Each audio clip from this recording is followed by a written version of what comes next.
What's going on, guys? Welcome back into the Fantasy Pros Football Podcast. I'm your host, Mike Tagliere, back with the next installment of NFL Draft coverage. Last episode, we gave you a general overview of the offensive skill positions, highlighting some of the names that you need to know as we go through this draft process. Today, we'll be talking about a few more of those players, as well as a few others who have something to prove over the next week. Of course, I'm talking about the NFL Combine, which is taking place this week in Indianapolis. In order to get you ready for that, we brought in one of the most knowledgeable football minds I've ever had the privilege to talk to. He is the creator of Rookie Scouting Portfolio, or also known as the RSP. He's a film watcher through and through, and he'll let you know through his YouTube Boiler Room series. His name is Matt Waldman, and you can find him on Twitter at Matt Waldman. Matt, it's been a long while since we've talked, but I'm really glad to have you on this time of the year, and I'm sure you're kind of feeling like it's Christmas right now, right? Yeah, Mike, it's a great time of year, and certainly, it's an exciting time for anybody who, is interested in the NFL draft, and it's always a pleasure to get a chance to talk ball with you. Yeah, no, absolutely. All right, guys, we're going to get into the Combine coverage right now. We're going to talk about some of those things you want to look for in the Combine, some players who have some things to prove, some things that we're going to be watching ourselves as that takes place. But first, a word from our sponsor, PristineAuction.com. How many times have you seen a neat item at a friend's house and immediately became like a conversation starter? Well, let's get a few of those items in your house. I mean, for instance, I went on PristineAuction.com earlier. I saw a Michael Jordan autographed jersey on there. That's not interesting, right? But the best part about it, it was the number 12 jersey. Most people don't know there's a story behind that because Jordan actually did wear number 12 for one game. That's a sign of the rare items that you could find on there. They have daily auctions ending nightly with hundreds of lots. They guarantee authenticity, and all items come with authentication from only the most trusted sources. Best of all, it's affordable. It's super quick, free to register, free to bid, and you only pay when you win. Again, that's PristineAuction.com, PRISTINE auction.com.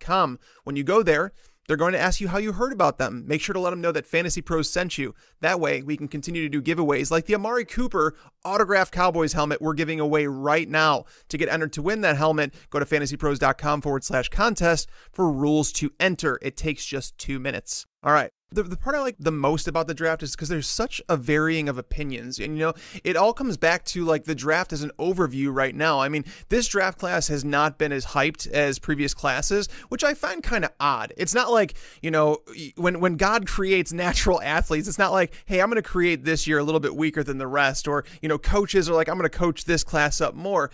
Now, I think there's strengths and weaknesses to obviously every class. You're going to find that in every one.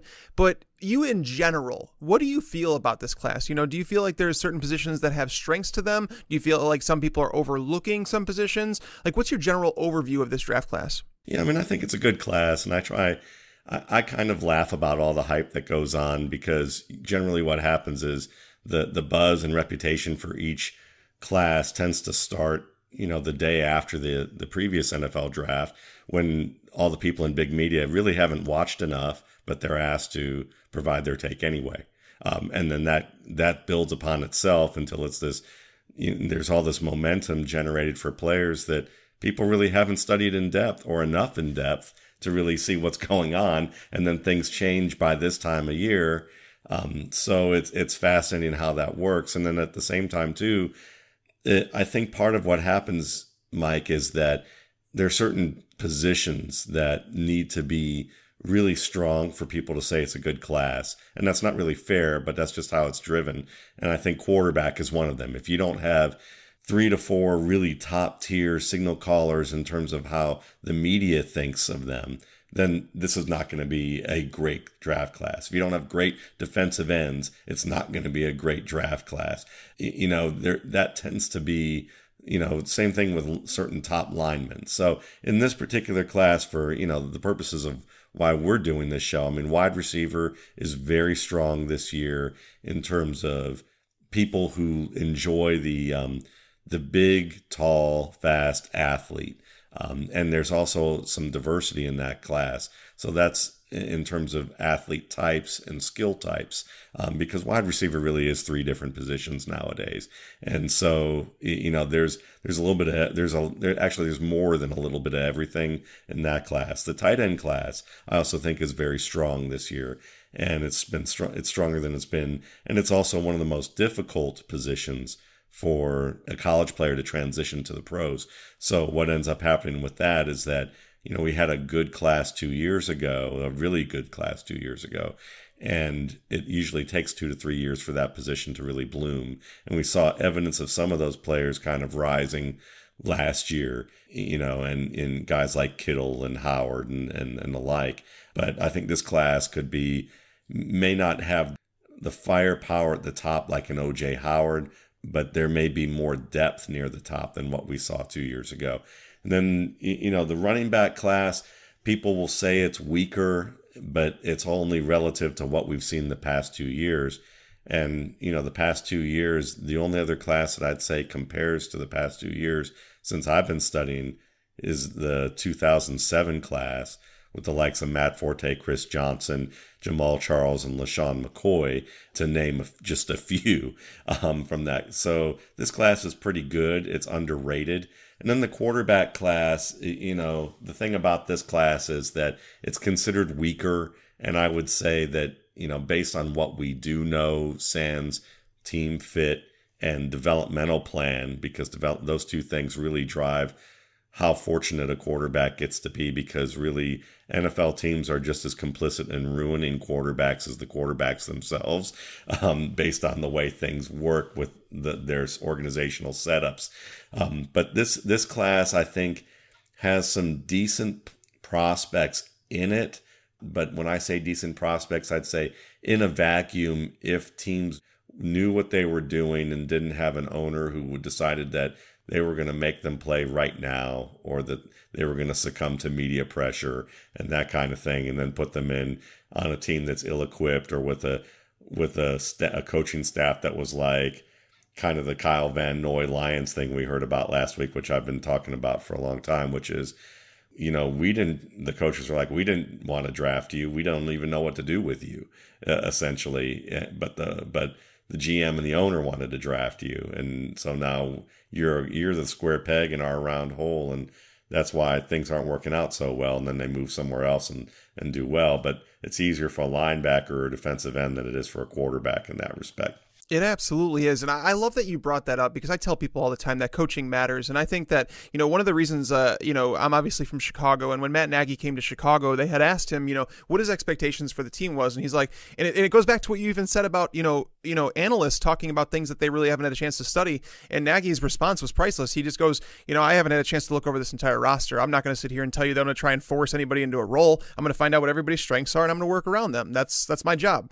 And a lot of people try and fit players into their scheme rather than work around those strengths. So I think, landing with the right organization absolutely matters. And I think that the reason I think this draft class is so, underwhelming in terms from like a dynasty standpoint is because we don't have a player that's like sure thing, where it's like, we knew Saquon Barkley, no matter where he landed, we were going to draft him number one in rookie drafts. You know what I mean? We've had that guy for year in, year out. And I feel like this year, more than any other that I can remember, it's very relevant upon where they land and what opportunity they get. Hakeem Butler, for example, like if he were to land with a team that needs a number one wide receiver, would he have a better opportunity than maybe a DK Metcalf if he went to the Bills?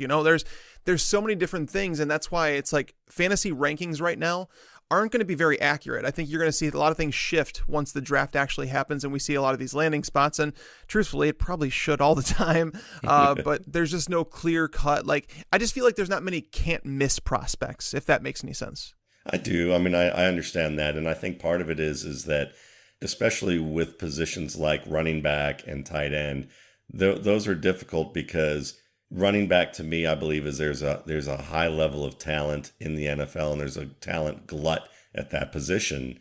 So as a result, you are going to get players who come in and maybe they don't have a complete skill set, but if they were needed to run the ball 15 to 18 times a game and occasionally catch some screen passes, or maybe they're not good pass catchers, but they can block, they usually can do 2 of the 3 to 4 things that you're asking a full-time starter and Ezekiel Elliott to be able to do. And then they can do that at, 70% of what Ezekiel Elliott can do, or something to that level. And that's competent enough, so I think that when you look at this class, you have the running backs and tight ends, and you look at tight end, and because it's strong, but it's a position, like I said, where you need 2 to 3 years because People oftentimes, and especially in dynasty leagues, are always just looking at the receiving part for the tight end. But the most important thing is, are they going to get on the field? And they actually have to know how to block.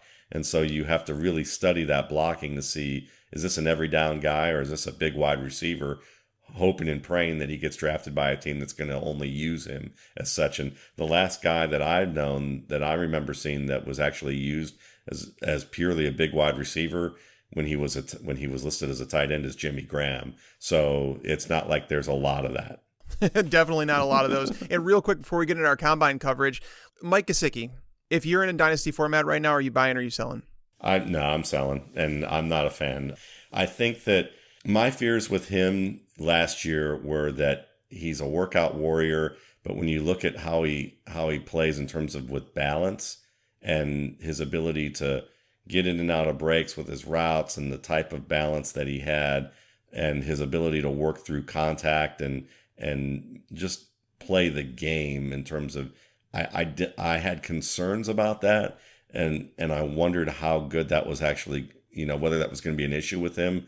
And I think it's going to be an issue with him. So I think I'm a little more worried he's more workout warrior than he's, a full-time, big-time guy. I know, there's people I know and respect who think otherwise. So he's definitely going to be a fun guy to look at. But considering the wealth of tight ends that are coming into this class, unless you can get him super cheap by someone who's completely jaded about him, then I probably wouldn't bother because I still think you're going to be overpaying. Love it. That's exactly why I asked you that question. So now that we have your general feeling on the draft class, let's talk about some more specific things that you'll be watching at the combine.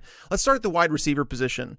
For me, it varies by position. So is there a particular drill that you like watching with wide receivers? Yeah, I mean, I'm interested in things like the shuttle and the 3-cone drill. Those are the most interesting to me because it's more about the ability to accelerate and decelerate. That's the most vital thing physically about route running. I don't really care that much about the 40. The 40 to me is vastly overrated unless you're looking specifically at an X receiver who is going to be doing what Ted Ginn does. If that's what you're drafting for and that's what you're looking for, fine. But if you're looking for, can the receiver ride the ride of the NFL physically, then I'm looking for how fast they can accelerate, how quickly they can decelerate and change direction and reaccelerate. And those two drills really do that well. A guy that I was very high on a couple of years ago who didn't have a great 40 time, but was one of the best when it came to the 3-cone drill was Cooper Kupp. And when you look at, you look at Cooper Kupp and then, and if you didn't, it's kind of funny, if you didn't believe me about it, then if you were tuning in to NFL Network, you should have been listening to Steve Smith basically interrupt and talk over the commentator that he was working with when Cooper Kupp came on the screen and said, that guy right there, that's my guy. That's my top receiver in this draft class. So if you're not going to listen to me, you need to listen to him. And if you don't want to listen to him, then you can figure out what happened at Aqib Talib. So No, it's funny because I mentioned that last year when talking about the combine because it always stuck with me that Steve Smith pointed out that Cooper Kupp was his favorite receiver. And I'm like, wow. And then you heard Michael Irvin and him raving about Calvin Ridley. And it kind of matched what I saw with my eyes. So Ridley was my top receiver last year. I know a lot of people wound up going in other directions, whether it be Cortland Sutton or DJ Moore. All of them seem to have somewhat promising futures, but I definitely take into consideration when you hear an X wide receiver, like a Hall of Fame wide receiver, like those guys talk about a player, you definitely want to pay attention. And that's one of those things that you're going to get when you watch the combine is you're going to hear analysis from those guys. And it's not scripted. That's my favorite part because beforehand, it's like, when you watch all these other shows, they have time to put things together. It's shock value. It's all that, but I like hearing it in real time. Talking about, those drills, I love watching the gauntlet. Like that's one of my favorite things to watch wide receivers go through just because it shows a lot of different things. Do they have the ability to stay on their route? Basically, do they come back to the quarterback? Are they doing it intentionally to help a quarterback out to come back to the ball? Do they have the ability to catch with their hands? Are they a body catcher? So many different things. And then they get to the sideline. Can they stop on a dime? Can they stop that momentum? One of the players that really interests me, and I'm curious to hear your take on him, is DK Metcalf. Obviously, there's been a lot of controversy around him. showing up in these pictures, and he's tore up. He's ripped. I mean, guys, I don't know if you're with me on this. I don't think it's a bad thing that he's in really freaking good shape. I mean, if you guys don't like that, I mean, I'll take some of your muscle if you have it. But DK Metcalf is interesting because I think one of the things that makes him potentially special is the fact that he has that strength and that speed combination. If he does run well, if he looks like he's moving well, what is the combine going to do for you with DK Metcalf? What are you in particularly watching with him? I mean, for me, it's going to, again, be those two drills that I talked about there. Also, just to see really if there's anything that sticks out about his catching of the football. But I honestly, the thing that I'm looking for most with him is his ability to separate and win in tight coverage. And those are the question marks with him where it's a little bit more up and down. I'm not really worried about any of the athletic type of things when it comes to the combine with him in terms of his size and muscle mass. I mean, Terrell Owens looked that way.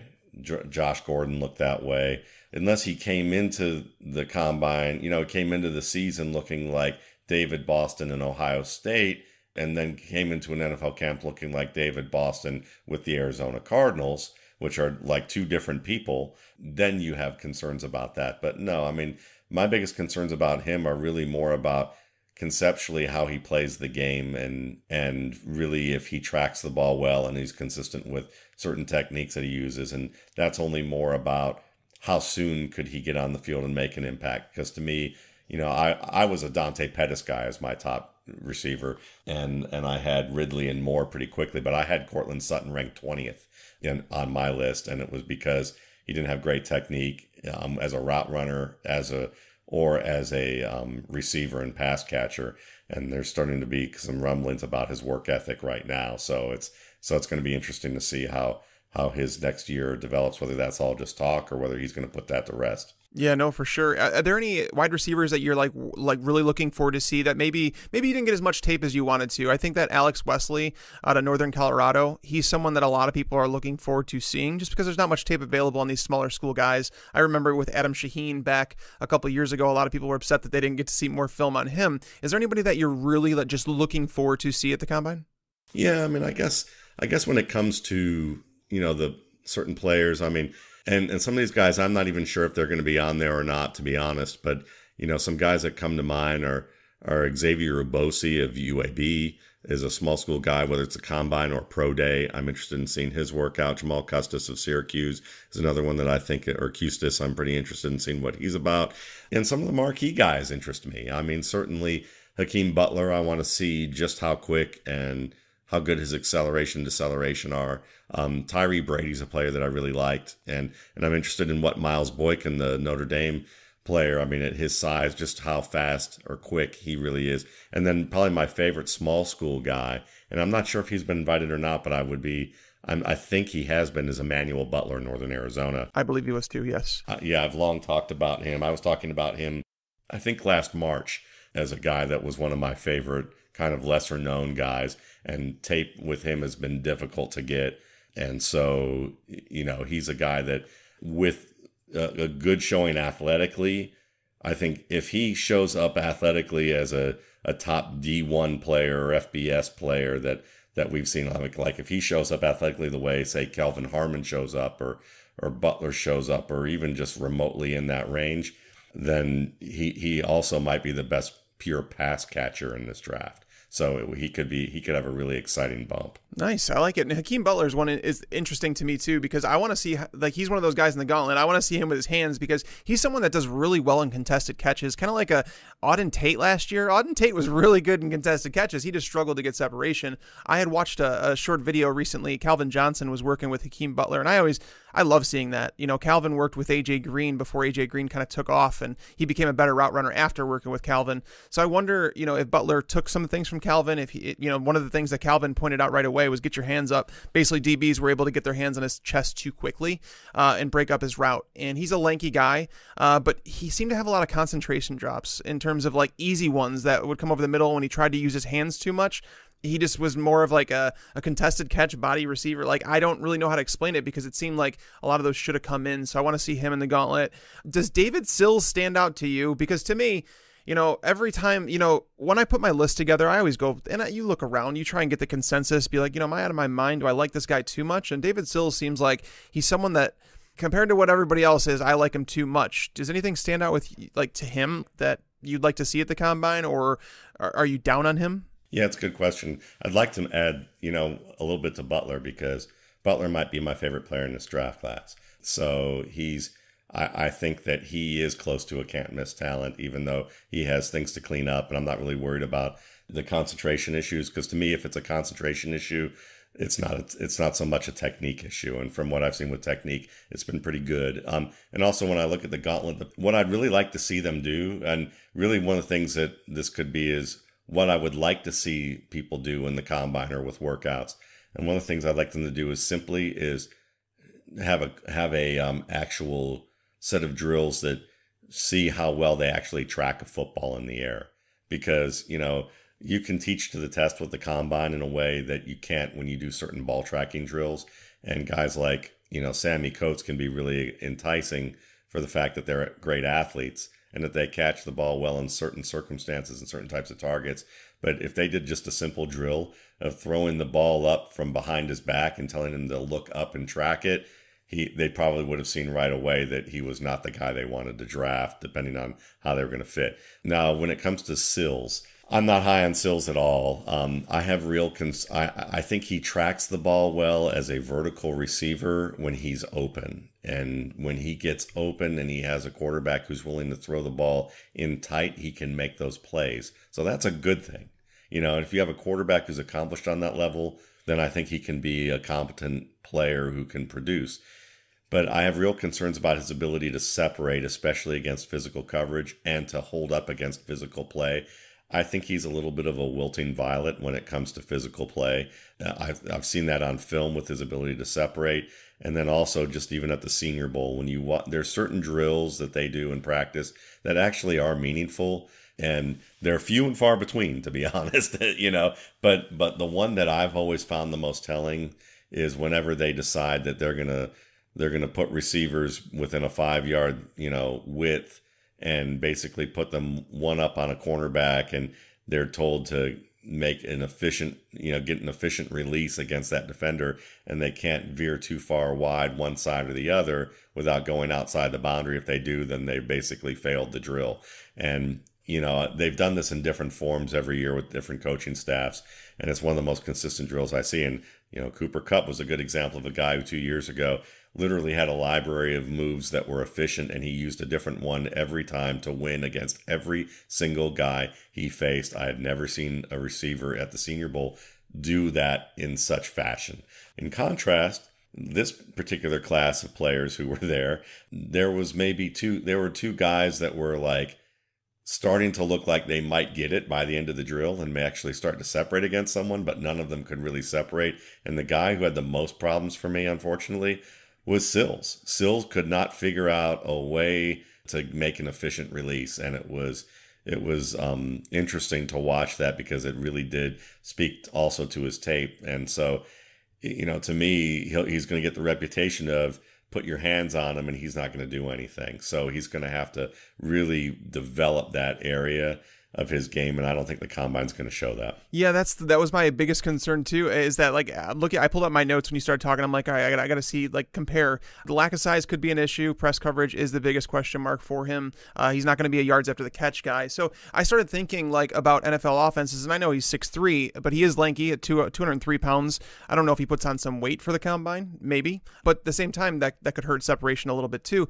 Might be better as a slot receiver, like a big slot. I kind of thought of him like maybe like an Adam Thielen type role in an offense. I could see him playing something like that. There's not many offensive coordinators or, players that can fill that role, or they use him differently. So I think landing spot is going to make a big deal for someone like him. And unfortunately, I know he's not going to be drafted in the top few rounds. So a lot of those guys are fighting to even, sniff the starting lineup their rookie year. So definitely landing spot is somewhere that will matter.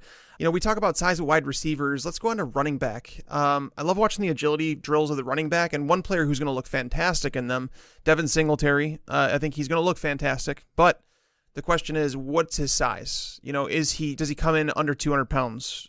Does he right around 200? Because we know that like threshold, it's not really good. Christian McCaffrey is somewhat breaking that mold, but he's a better receiver than he is running back. He's very agile in the open field, but Devin Singletary caught just 6 passes in 2018. He's not Christian McCaffrey. So, because that's who I'm looking forward to seeing what he measures in at. Is there someone that you're really looking forward to at the running back position that could be like a make or break combine player? I don't know if I have anybody. I rarely have any. I'm one of those people that I rarely look at the combine as a make or break thing at all. So, but guys that I'm interested in seeing, I'm interested to see how good LJ Scott's numbers are. From the same thing, from the acceleration, deceleration phase, not so much the 40 phase, so I'm looking at a guy like that, maybe an Alexander Madison, who's a guy that I'm interested in, who, he reminds me of a player in terms of the versatility of his game, reminds me of Jamal Williams of the Packers, but I'm hoping his quickness and explosion will be a little better. And I think if it is, then he could be a really surprisingly good player. So those are guys that are interesting to me. Bruce Anderson of North Dakota State is also a fun and interesting guy from that perspective. So those are 3 guys that really that stand out to me. And there's a couple guys, there are a number of running backs that didn't get invited that probably should have been invited. And that would have been interesting. But I think that teams were kind of like, I think when they look at running back, they're probably like, listen, we probably can just look at the tape and see enough that we feel good about with them and be fine. Singletary is interesting to me because he reminds me of Ahmad Bradshaw, and I really liked Ahmad Bradshaw coming out of school at Marshall. But Bradshaw's probably about 10 pounds heavier. Bradshaw's also a pretty darn good receiver. And so, but I think the style in which the style that they use are very similar, very shifty, slippery guys with great footwork and great cutting ability who run very hard. And to me, that can be decent for running between the tackles.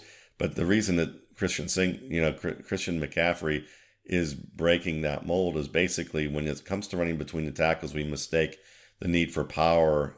That there's a need for power, and it's more about being able to have good balance, good footwork, and really understanding the timing of the interior running game. He was in Stanford, and at Stanford, they basically run rugby scrums with their line splits. And so if you can run effectively between the tackles at Stanford, and you don't look like you're just a guy who's getting 3 yards in a cloud of dust, and you're actually breaking through that line regularly, that's usually a pretty darn good sign because it shows a player who really understands how to read blocks and set them up.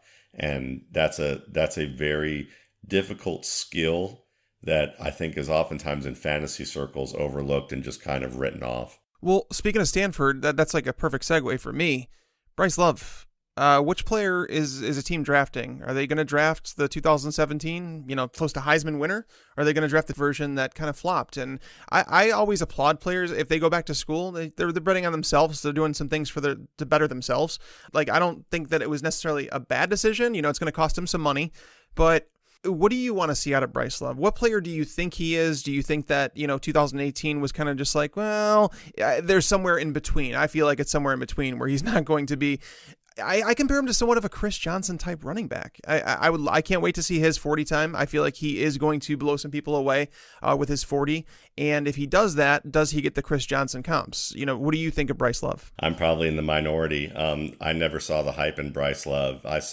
I heard about it last year. I watched some games to study him, and he didn't even remotely crack my top 15, which I know a lot of people will be shocked by that. And probably if you like Bryce Love, you'll think I'm a complete hack. But what's new? I've been doing this since 2006, and I get called a complete hack every year. And things like I like Nick Chubb better than all the backs there, and that I thought he could be comparable to Barkley, and people thought I was stupid. And then those same people are subscribing to my book. So, there you go.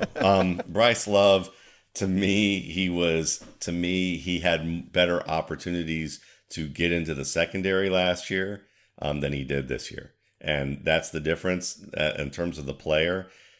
The player comp I have for him right now is Justin Forsett. Oh, wow. Yeah. And Justin Forsett's was a pretty darn good back by NFL standards. By his fantasy standards, he isn't anything that anybody would write home about, from that level. I think that, he can run zone and gap. I like his quickness and his speed to an extent, but I am interested to see whether that speed is really as good as people think it is. I have some doubts. But to me, more than anything is, he's a competent NFL player in terms of how he projects for me. But I didn't see that special, top end kind of skill from him. I saw, basically a versatile guy who could do a number of different little things for you. But if there's a guy that kind of fits that Chris Johnson, wow mode in terms of being able to run and break a play open and then also do some work catching the ball for you, it's actually Ty Johnson of Maryland, a 5'10", 208-pound guy who, if you put him in a gap scheme, he might give you the little shades of the Chris Johnson-like skill. Now, I don't have him rated extremely high, but I've rated him higher than Bryce Love right now before the combine in terms of, skill sets. But now, to make that clear, though, the combine workouts, once you start it's hard to gauge quickness and speed on tape. So those two things can also aid in agility, speed, and acceleration, which are three broad areas of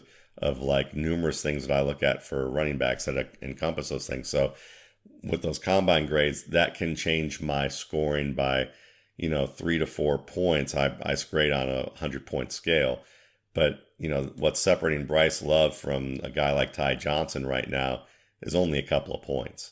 So, and what's separating Bryce Love from, say, my top 10, it's conceivable that if he blows away the combine, that he could vault up several spots on my list, but I'm not anticipating that. What's crazy is that obviously this is the second draft episode we've had, and you're the second person. RC Fisher was on the last episode, and he said basically he didn't see the love in Bryce Love either. So that's two analysts that we've had that have been doing the draft for a long time saying that Bryce Love might not be all he was cracked up to be in 2017. Really interesting stuff. Another player I'm looking forward to seeing at the running back position at the combine is Rodney Anderson to see if he's healthy. Basically, he's coming out of school. He's basically been hurt every single year. I mean, the kid's talented. I don't know what I can expect to see. I don't know what's going to tell me that he's healthy. I guess you just want to see him out there moving well. You don't want to see a Mark Walton situation where he's, everything's going to suffer because of it. But Rodney Anderson, from what you've seen on film, and if he looks relatively healthy, is he one of your top backs in this class? Oh, yeah, absolutely. The only thing that's really a liability in his game is blocking. That's about it. He's an excellent receiver. He's a runner who can run for power. He's got enough quickness to get outside for you. He can run cutback. He can run gap or zone. So he's a versatile player who actually I think has good awareness on the field. I think he's one of the top 5 to 6 backs in this class. And it's just, the thing that will allow him to start early is A, if he's healthy and can stay healthy, and B, if he can actually develop better skills as a pass blocker, unless he goes to a team that kind of like the Kansas City Chiefs did with Kareem Hunt a couple years ago, which was, well, we don't need to use him so much as a blocker. When we have him in, we're going to use him as a receiver. And if we absolutely have to use him as a blocker, we'll put him on the backside and we'll pray that Alex Smith gets the ball out quickly, and have him help out somebody. And I think that that's kind of where Anderson is at this time. Yeah, that's a fair point. All right. So before we move on to the quarterbacks, who's your top running back in the class? It's going to be somewhere, probably at this point, it's probably going to be some between either David Montgomery or Josh Jacobs. Those are the two guys that are and they've been there all year. I mean, to be honest with you, that they're both excellent players. Montgomery reminds me of kind of players in the realm of Maurice Jones-Drew, Ray Rice, and Devonta Freeman. He's kind of in that, if you think about the types of skills they have, Montgomery would be really good in either an inside zone or outside zone running scheme. And Josh Jacobs, he kind of reminds me, depending on how quick and fast he is, the way he runs, he kind of reminds me of Frank Gore in terms of just like, Josh Jacobs is the type of guy that he could run a 4.7 40, but if he shows the quickness, the requisite quickness to get in, in terms of his 20 shuttle and 3 cone drill, broad jump, things like that, vertical leap, if all those are enough to ride the ride. And that's the big thing about the combine to me, is that the combine, we make a lot about stronger, faster, higher, bigger is better, when really what we should be looking at is thresholds. If they reach a certain threshold, and the thresholds are lower than you think, I mean, they really are. And if they meet that threshold and you see what they're able to do conceptually and consistently, then they're fine. Joshua Jacobs, to me, could be the guy who, if he were to somehow to be able to stay healthy enough for the next 10 years, he'll be frustrating fantasy owners like Frank Gore is last year. And I laugh every year that Frank Gore does that, because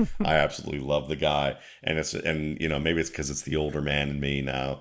I've been watching this, but to see a guy hang on there like that and play at the level that he does, it seems like, yeah, he's not getting great yardage, but we know that he's going to do what he's supposed to do between the tackles.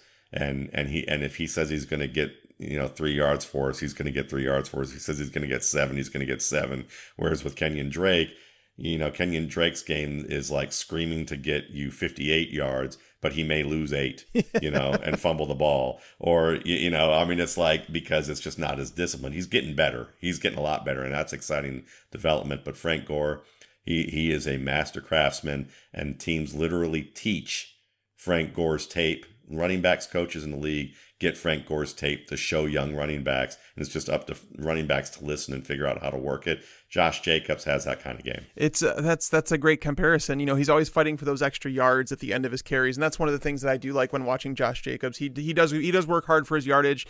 David Montgomery has been my top running back, and to see some people have him way down their lists, I was kind of shocked. So I'm in good company here. Last year you had Nick Chubb right up there, and you told me that you love Nick Chubb, and I was like, all right, I'm gonna go back and watch him again and again. And it's like, coming back from that injury was obviously always the biggest concern with him, but he looked fantastic. And when the Browns signed Kareem Hunt to this contract, I kind of went on a rant on our podcast because it was the dumbest thing I've seen the Browns do in quite some time, and we're talking about the Browns.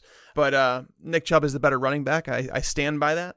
And I agree. Yeah, so it just made no sense to me, and I don't need to get all worked up again. But the running back position, a lot of this stuff's going to come down to their landing spot. If one of these running backs winds up behind the Jets' offensive line, they're not going to look as good as they typically would, and just because they struggle a little bit, they're not Saquon Barkley. Not everybody can run well behind a bad offensive line. So, onto the quarterbacks. I love the quarterback drills, and obviously they're throwing to the wide receivers a lot of the time. And watching last year, watching Baker, the confidence to walk out there and do what he did. We kind of knew Baker was going to do what he was going to do, but I like it because it puts them among their peers. It puts them next to these guys that they're being talked about against. And it's like, okay, it may not be in the NFL stage. You might not be in a Super Bowl or a playoff, experience, but there a lot of pressure on these kids, to do well at the combine. So just seeing the simple out routes that they throw, it shows off their arm strength to get the ball there before the receiver gets to the sideline, anticipation to be able to hit that wide receiver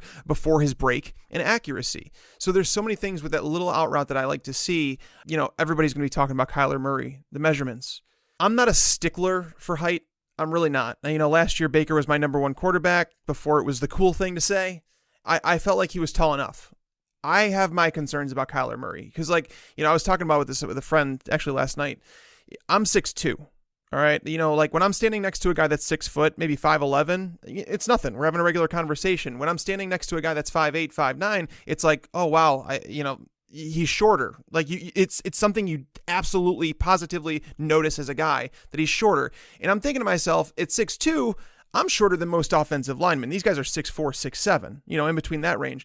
Kyler Murray, I hope he breaks the mold just because I think it's really fun to watch quarterbacks, defeat those odds. But when I see Kyler Murray, I see a player who's better when there's a timed route or when he's scrambling, and he's excellent at those things. But when it comes to staying in the pocket and trying to find an open receiver when, your initial read wasn't open, that's where I think I see problems with Kyler Murray. And I didn't really have him with Baker.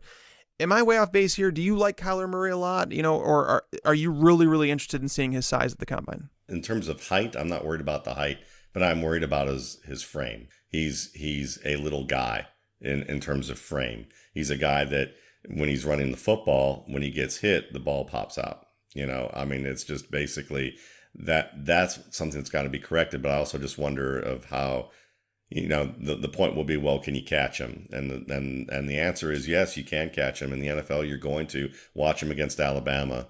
and you'll see that he can get caught. And on top of it, the way that he plays, he often gives himself up in many of opportunities. And I think the big issue with Kyler Murray isn't about getting the ball over the line of scrimmage. I'm not worried about that. I've seen enough tape with him where it's when he's actually calm in the pocket and moving with control and sliding to open lanes, he does just fine getting the ball over his big line at Oklahoma, as well as over defenders who are reaching up and trying to get him. In fact, if there's players that I would say that get the ball knocked down over and over again, I'd look at 6'4" Drew Lock or 6'5" Daniel Jones.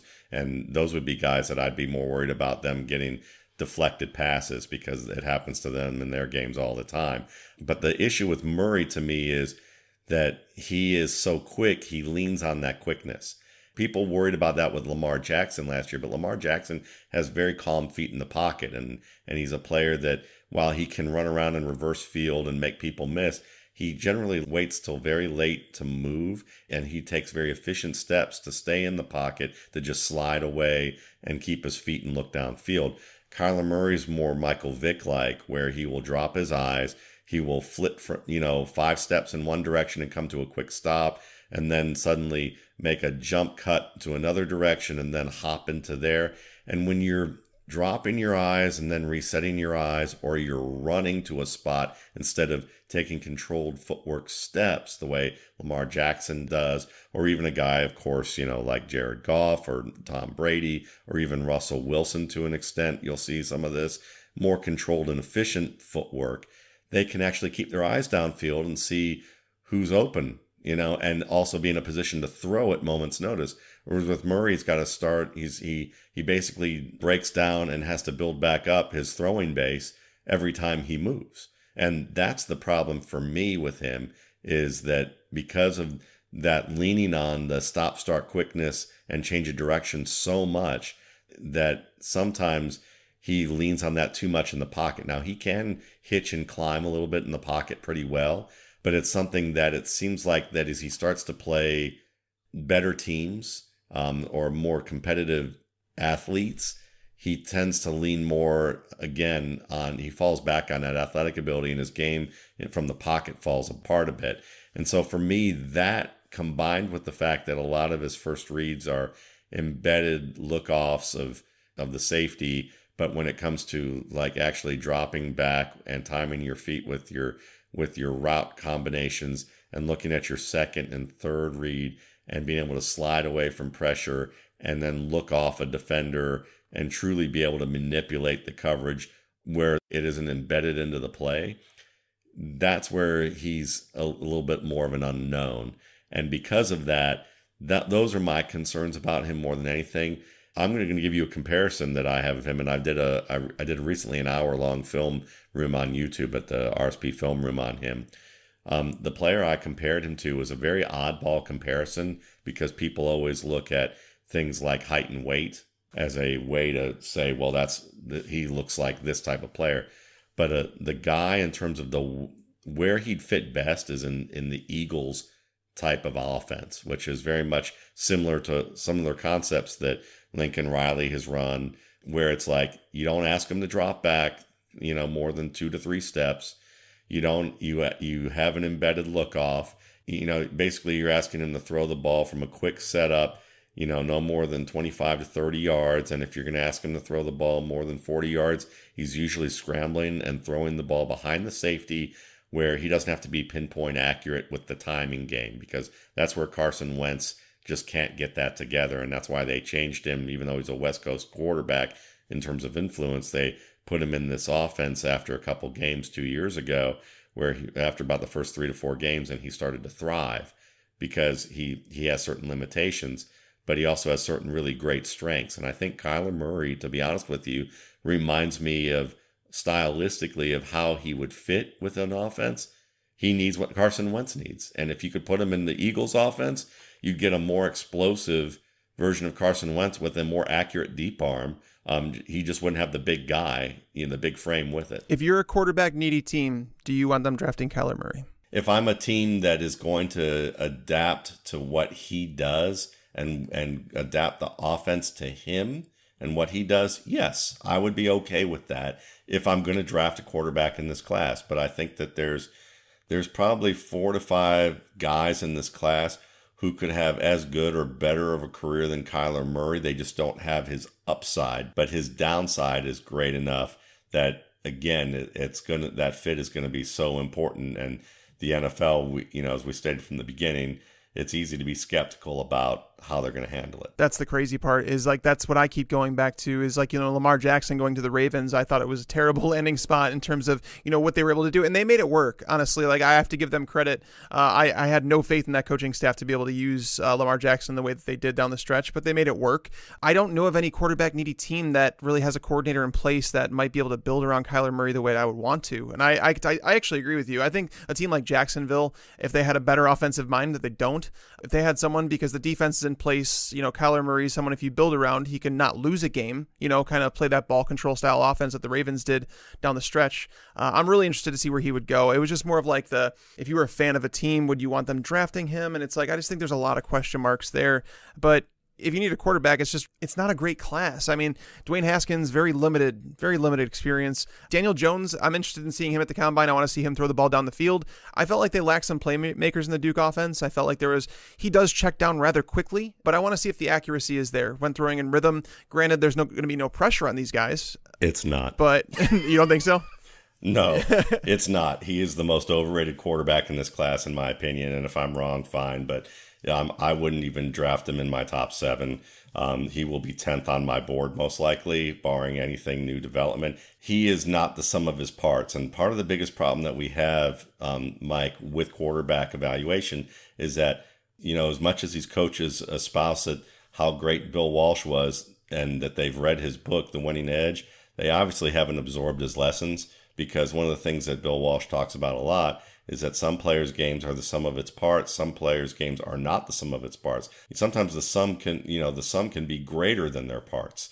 And when you look at Daniel Jones, he's a player whose game is not the sum of its parts. Whereas a guy like Kyler Murray, I think a lot of players are in this kind of realm in this particular class. But then there's some players like Brett Rippon or Will Grier who have a chance to have their games be greater than the sum of their parts, but they're fascinating examples, and that's what makes this whole class kind of risky in that way. Because I like guys like Grier and Rippon more than I think a lot of people do, and then there's Tyree Jackson, who honestly could be the bargain of this class if a team is able to, not get too excited about drafting him early, and they let him sit for a year, and he fits with the right team, because he's a guy who can attack downfield and buy time in the pocket, but in a controlled way. And it's more about, can he get into an offense where he's going to be able to read things very quickly and manage the game better than how he has at certain times. Because he's a guy that, when you think of guys like Paxton Lynch, you go, well, he was promising, but the work ethic wasn't there, and his red zone management and game management were very good. But then there were guys like Dante Culpepper, who had, a few years that were some of the greatest of his generation.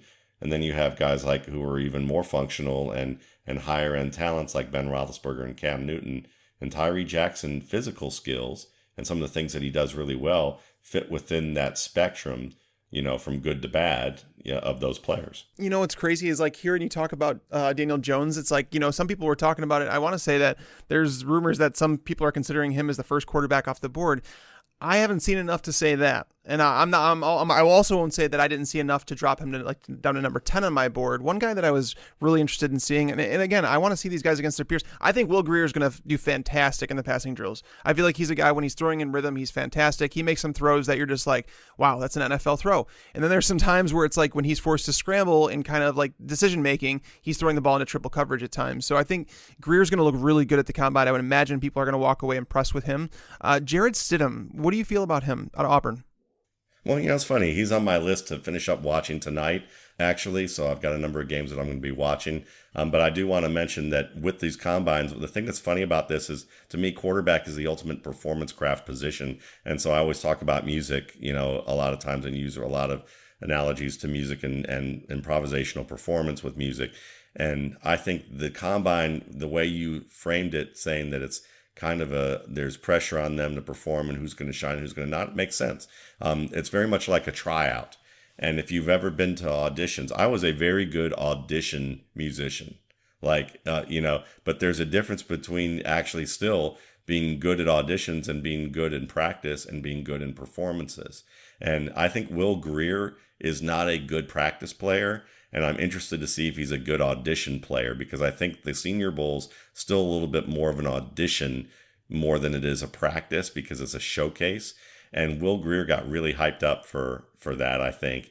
And he didn't quite have the week that his tape shows. His tape is much better. So I think he's one of the best guys in his class. But, in terms of Stidham, I mean, I think Stidham physically has the characteristics that you're looking for, but I don't think that his processing is great. And I think that that's the type of thing that, again, these drills are teaching to the test. So with the quarterback position, the layer that you're going to really get is, do they show up the way that you want them to show up in terms of confidence, willingness to learn, in terms of being able to prepare and perform to how they prepared. So it's kind of like you're asking the musicians to play one of their favorite set pieces that they've rehearsed and see how good they sound with some preparation, as opposed to, we're going to improvise over some rhythm changes, at a fast tempo, and I'm going to throw some substitutions in there that might trip up a less expert musician, and see if they fumble their way through it in the way that somebody might send a zone blitz at them, or a cornerback blitz, or because those are kind of alterations in the chord structure, you could say, and you're not going to see any of that at the comment. Now they're going to talk about it in theory and say, they can whiteboard it to death and say, how would you run this play versus this type of blitz look, and what are you going to be looking for and identifying? It's the same way of saying, well, with these chord changes, when you have a dominant 7 here, and now you're going to play this altered look and do these types of things, how would what scale thoughts or modes are you looking at over these particular chords? And they can talk theory all day long, but then you put them on the field, and when they start throwing that stuff at them, can they make it sound good? Can they make it look good? Brett Favre is a good example of a guy who, if you asked him to expound on all that theory, he'd go, what's a scale? Exactly. But then when you start playing at an ungodly tempo and start playing complex stuff, he's going to sound unbelievably good. And even when he makes mistakes, it's like he somehow turns it into something that sounds really good throughout. And it's because he has the ear. And there are guys who have the eye for the game in terms of how it unfolds. They can't explain it to you theoretically. And this is why quarterback's so hard to evaluate, because all these layers, we talk about all these layers and we try and separate all them out. But the point is it's the most integrated position, in terms of integrating all these different skills. And it very much is like music performance. And there's some guys who are good at practice, some guys good at auditions, and some guys who can just play when you put them up on stage. I wish I had you with me during my high school and college days. I would have explained to my teachers, my math teachers particularly, that I'm the Brett Favre of math. Basically, I just, they would always be like, I want to see your work, put it down. I'm like, I do it in a different way than you do, but if I come to the right conclusion, that's all that matters, right? And they're like, no, but I've always understood math, but to teach it, don't ever ask me to teach somebody math. It's just something that it's either it comes or it doesn't. That's how I feel about it. My little brother's getting his PhD at Harvard right now in educational policy, and he was a stats master's at Columbia. So he was a math major, and so for him, he speaks like in mathematical code. I joke around sometimes, but so he might be the Tom Brady of math, whereas I'm probably the Rohan Davey of math. That's that. We all have different gifts. Absolutely. Oh man. Before we go off on completely non-football talk, I want to get back to the tight ends before we get out of here. Obviously, the tight end, this is considered a very, very deep class, and I think there's a lot of names down the draft board that we could see make an impact. Some smaller school guys, maybe some guys that weren't used nearly as much as they should have or could have been in college. One guy that comes to mind for me is Alize Mack out of Notre Dame. He was one of the top recruits, and it's like so many people say they love what they see, but there's very limited work at Notre Dame that he got. He's someone that I'm interested to see among his peers in the pass catching drills. Is there a few tight ends that you're looking forward to seeing there? Yeah, I mean, certainly he's on that list because I liked what I saw of him as well. So I think that's a good one. I'd like to see Trevon Wesco. He's one of my favorites out of West Virginia. This is a former quarterback who came into college football as a as a high school quarterback, weighed 200 pounds. And while he didn't have the Adam Shaheen, I ate a bunch of Chipotle and gained 70 pounds type of thing, he is now 6'4", 274, and he actually moves more fluidly than Adam Shaheen does. I think he's very good after the catch, and they really love what he did as a blocker this year at West Virginia, so I'm interested to see just how athletic he is. Just for fun, Dawson Knox is on the Freaks list, Bruce Feldman's Freaks list that comes out annually, and I'd like to see just how freakish his athletic ability is going to be. TJ Hawkinson's probably my favorite tight end in this class, so I'm wondering, where he is in the realm of his athletic ability. He reminds me stylistically of Dennis Pitta, who didn't have an overwhelmingly great athletic profile, but was a very polished player, very rugged player, and I think Hawkinson could be that kind of guy.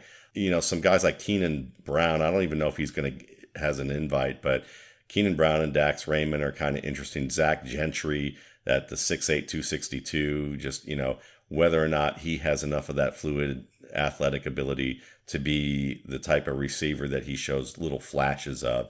And then the same thing can be said about guys like Caden Smith. I think transitions very well. And Jay Sternberger, who's one of my favorite guys in this class too, like just how close athletically is he to a guy like Greg Olson, for instance. That would be fun to see. He's someone that I had marked down. The dude's so sure-handed. He could play a possession-style role. I liked him the more I watched of him.